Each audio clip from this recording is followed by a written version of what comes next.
खून था, शरीर में कोई कपड़ा नहीं था। पैर दोनों राइट एंगल में मिला गया। एक पाँव बेड के इस तरफ, एक पाँव बेड के इस तरफ मिला गया। चश्मे को कूटा गया, जिसकी वजह से आंखों से खून निकल गया। ला दबाकर मारा गया। इंडिया के कोलकाता शहर में 9 अगस्त 2024 की सुबह एक ऐसी खबर सामने आती है जो पूरे देश को हिलाकर रख देती है।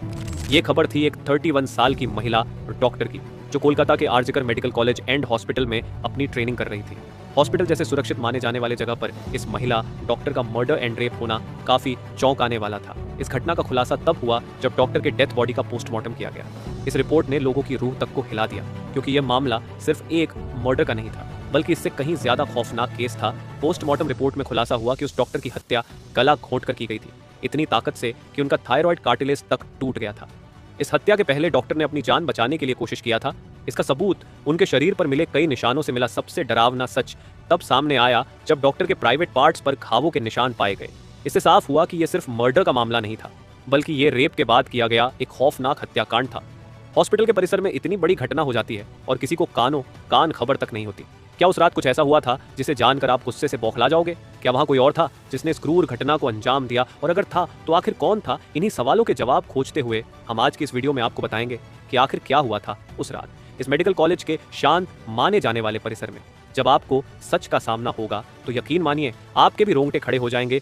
Guys, before starting this video let me tell you कि मैं यहाँ पर उन फीमेल डॉक्टर को श्रुति नाम से रेफर करने वाला हूँ, एंड ये उनका रियल नेम नहीं है। सो कंफ्यूज मत होना। श्रुति एक जूनियर डॉक्टर जो कि कोलकाता के RG Kar medical college and hospital से अपनी डॉक्टर की ट्रेनिंग ले रही थी 8 अगस्त 2024 को। और दिन की तरह श्रुति अपनी नाइट शिफ्ट पर होती है और वह अपनी जॉब कर रही होती है।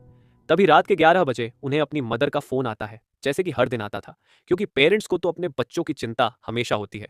श्रुति की मदर उनसे पूछती है कि क्या तुमने खाना खा लिया और तबीयत वगैरह तो ठीक है तुम्हारी?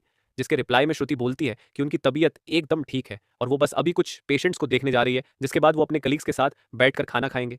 अपनी मदर से बात करने के बाद श्रुति पेशेंट्स को देखने राउंड पर निकल जाती है। सारे पेशेंट्स को देखने में और अपना काम खत्म करने में श्रुति को रात के 2 बज जाते हैं, जिसके बाद वो अपने कलीग्स के साथ जाकर हॉस्पिटल कैंटीन में ही बैठ जाती है, जहां मिलकर ये लोग अपना खाना भी खाते हैं और साथ साथ थोड़ी बातें भी करते हैं। खाना खाते खाते और बात करते हुए रात के 3 बज जाते हैं और इस वक्त श्रुति थोड़ी थकान सी फील कर रही होती है, तो वो अपनी थकान दूर करने के लिए इस हॉस्पिटल के 4th फ्लोर में बने सेमिनार हॉल में जाकर रेस्ट करने लगती है। श्रुति के रेस्ट करते करते सुबह के 7:30 बज जाते हैं, पर वो तब भी इस सेमिनार हॉल से बाहर नहीं आती, जो कि काफी ज्यादा अनयूजुअल था, क्योंकि श्रुति कभी भी आधे 1 घंटे से ज्यादा का ब्रेक नहीं लेती थी। हॉस्पिटल का एक वर्कर जो कि सुबह की शिफ्ट स्टार्ट होने से पहले हॉस्पिटल के सारे रूम्स को चेक कर रहा होता है, और वो ऐसे ही सारे रूम्स को चेक करते हुए इस सेमिनार हॉल की तरफ आता है। जैसे ही वो सेमिनार हॉल के बाहर आकर उसका गेट खोलता है, उसकी आंखों के सामने होता है एक भयानक नजारा, जिसे देखकर वो बहुत जोर से चीख पड़ता है। इस वर्कर की चीख सुनकर आसपास के लोग वहां इकट्ठा होने लगते हैं और देखते हैं कि इस सेमिनार हॉल के अंदर श्रुति की बॉडी बिना कपड़ों के पड़ी हुई है और उसके बॉडी पर कुछ ब्लड के निशान भी हैं। यहाँ खड़े सब लोगों के लिए ये एक ड्रामा से कम नहीं था, स्पेशली दूसरी फीमेल डॉक्टर्स एंड वर्कर्स के लिए, क्योंकि उन्होंने अपनी आंखों के सामने ऐसा नजारा पहली बार देखा था। वो भी हॉस्पिटल प्रेमिसेस के अंदर श्रुति की बॉडी को देखकर आसपास खड़े सारे लोग उसे एक स्ट्रेचर पर लेटते हैं और इमरजेंसी रूम में लेकर जाते हैं ताकि डॉक्टर्स उसकी कुछ हेल्प कर सके। काफी देर तक डॉक्टर्स के स्ट्रगल करने के बाद भी एट द एंड श्रुति कुछ घंटों के बाद अपना दम तोड़ देती है। हॉस्पिटल में कुछ लोग थे जो कि इस मर्डर एंड रेप केस को एक नॉर्मल केस जैसा दिखाने की कोशिश कर रहे थे, जस्ट बिकॉज कि वो इस हॉस्पिटल का नाम बचा सके। बट जब पोस्टमार्टम रिपोर्ट्स आती हैं तो सब दूध का दूध और पानी का पानी हो जाता है। इन रिपोर्ट से साफ साफ पता चल जाता है कि श्रुति के साथ किसी ने जबरदस्ती गलत हरकत करने की कोशिश करी, और जब वो इस इंसान से अपने आप को बचाने लगी तो उसने उसका गला घूंट दिया, इवन उसे बहुत बुरी तरीके से मारा भी और फिर उसका रेप भी किया। ये सारे प्रूफ मिलने के बाद ये केस पुलिस को हैंड ओवर कर दिया जाता है एंड पुलिस वाले इस क्रिमिनल को पकड़ने के लिए लग जाते हैं। सबसे पहले पुलिस उस क्राइम सीन पर ही छानबीन करती है जहां यह सब हुआ था।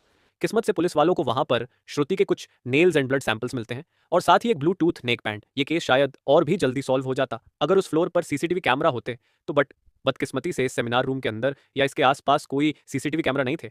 लेकिन जिस रास्ते से इस फ्लोर पर एंटर करा जाता था वहां पर कुछ सीसीटीवी कैमरा थे। पुलिस वाले इन सीसीटीवी कैमरा में सुबह के 3 बजे से 8 बजे के बीच की रिकॉर्डिंग चेक करते हैं कि इतने टाइम के बीच कितने लोग इस फ्लोर पर आए और गए थे। इन सीसीटीवी फुटेजेस को चेक करने के बाद ये पता चलता है कि टोटल 6 लोग इस फ्लोर पर आए और गए थे। ये पता लगने के बाद पुलिस वाले एक एक करके इन 6 लोगों को पूछताछ के लिए बुलाते हैं कि वो लोग वहां पर उस टाइम क्या कर रहे थे। और इन लोगों को इस बीच यहाँ कुछ भी अजीब दिखा कि नहीं, इन लोगों से पूछताछ के दौरान पुलिस वाले उनके फोन का ब्लूटूथ भी ऑन करके चेक करते हैं कि जो ब्लूटूथ हेडसेट उन्हें मिला था वो इनमें से किसका था, क्योंकि आपको पता होगा ही कि एक बार अगर आप किसी ब्लूटूथ डिवाइस से अपना फोन पेयर करते हो तो अगली बार वो उससे इजीली कनेक्ट हो जाता है। और फाइनली पुलिस वालों की ये ट्रिक काम भी आती है, क्योंकि ये ब्लूटूथ नेकबैंड इन 6 लोगों में से एक आदमी के फोन से कनेक्ट हो जाता है, जिसका नाम था संजय रॉय, जो कि एक सिविल वॉलंटियर था। सिविल वॉलंटियर वो लोग होते हैं जो कि पुलिस के अंडर काम करते हैं और उनकी हेल्प करते हैं छोटे मोटे कामों को मैनेज करने में। लाइक आपने बहुत सारे फेस्टिवल्स अनऑथराइज्ड पार्किंग या भीड़ भाड़ वाले एरिया में देखा होगा कि कुछ ब्लू कलर की यूनिफॉर्म्स पहनकर ऑफिसर्स खड़े रहते हैं, जिनका काम होता है कि विदाउट एनी रीजन कहीं पर भी ज्यादा क्राउड इकट्ठा ना हो। तो अब पुलिस वालों को अपना पहला कातिल मिल चुका था, जिसके बाद वो संजय रॉय से और गुस्से से पेश आने लगते हैं। बट संजय पुलिस वालों की किसी बात का भी जवाब नहीं दे रहा होता, क्योंकि वो काफी ज्यादा नशे की हालत में था। इस बीच पुलिस वाले संजय का फोन भी चेक करते हैं, जिसमें उन्हें भर भर के पोर्नोग्राफिक कंटेंट मिलता है, जिससे उनका शक यकीन में बदल चुका था कि संजय ही श्रुति के मर्डर का मेन कल्प्रीट है। इसके बाद पुलिस वाले संजय रॉय को और ज्यादा डराने लगते हैं। एंड फाइनली वो डर कर अपना गुनाह कबूल भी कर लेता है कि उसने ही श्रुति को मारा है और उसका रेप किया है। यह पता लगते ही कुछ पुलिस वाले और प्रूफ्स कलेक्ट करने संजय रॉय के घर जाते हैं, जहां पर उन्हें एक शू मिलता है जिसके ऊपर कुछ खून जैसे ही धब्बे थे। तो पुलिस वाले उसका सैंपल कलेक्ट कर लेते हैं। थोड़ी और तलाशी लेने पर पुलिस वालों को संजय के घर के बाहर कुछ कपड़े सूखते हुए दिखते हैं, और ये वही कपड़े थे जो कि उस दिन संजय ने पहने थे, क्योंकि ये सब सीसीटीवी कैमरा में कैप्चर हो गया था, जिससे जाहिर था कि संजय ये प्रूफ मिटाने की भी कोशिश कर रहा था। बट जब संजय को पूछताछ के लिए पुलिस स्टेशन में लाया गया था, उस वक्त वो काफी ज्यादा नशे की हालत में था। तो क्या वो ये सब बस इसलिए कर रहा था ताकि उसे कम सजा मिले, जस्ट बिकॉज वो उस वक्त नशे में था? बाद में जब पुलिस वाले उस शू पर लगे ब्लड सैंपल्स को चेक करवाते हैं तो वो भी श्रुति के ब्लड से मैच हो जाता है, which was a solid proof against him. इन सारी रिपोर्ट्स एंड डिटेल्स को एक साथ कंबाइन करके पुलिस वालों को पता चलता है कि उस रात संजय रॉय काफी ज्यादा नशे की हालत में था और वो रात के 11 बजे हॉस्पिटल में एंटर करता है। संजय अक्सर उस हॉस्पिटल में नाइट शिफ्ट किया करता था, तो उसे यहाँ की काफी अच्छी नॉलेज भी थी कि कहाँ पर कैमरा है और कहाँ पर नहीं। तो वो आराम से इस हॉस्पिटल के 4th फ्लोर पर जाकर बैठ जाता है, क्योंकि वो नहीं चाहता था कि कोई उसे ज्यादा नशे की हालत में देखे, वरना वो अपनी जॉब से हाथ धो सकता था। 4th फ्लोर पर आते ही वो अपना आराम से सो जाता है। जब उसकी आंख खुलती है तब तक सुबह के 3 बज चुके थे। तभी संजय की नजर श्रुति पर पड़ती है, जो कि रेस्ट करने सेमिनार हॉल में जा रही थी। श्रुति को अकेला देखकर संजय के इरादे बिगड़ने लगते हैं। वो पहले काफी देर तक इस फ्लोर के चक्कर लगाने लगता है, ये कंफर्म करने के लिए कि कोई यहाँ पर ज्यादा आ तो नहीं रहा।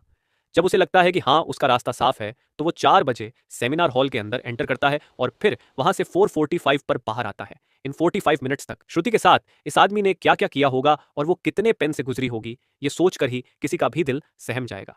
स्पेशली श्रुति के पेरेंट्स, जिन्होंने इतनी उम्मीद से और सेक्रीफाइसेस करके अपनी बच्ची को डॉक्टर बनने भेजा था, एंड श्रुति अपने पेरेंट्स की अकेली बेटी थी, तो उनके लिए तो ये किसी सदमे से कम नहीं होगा। एंड गाइस, ये केस अभी भी क्लोज नहीं हुआ है और 23 अगस्त तक संजय राय को कस्टडी में रखा जाएगा। इस कातिल इंसान के साथ क्या होना चाहिए आप कमेंट में जरूर बताना, और इस केस रिलेटेड जानकारी देखने के लिए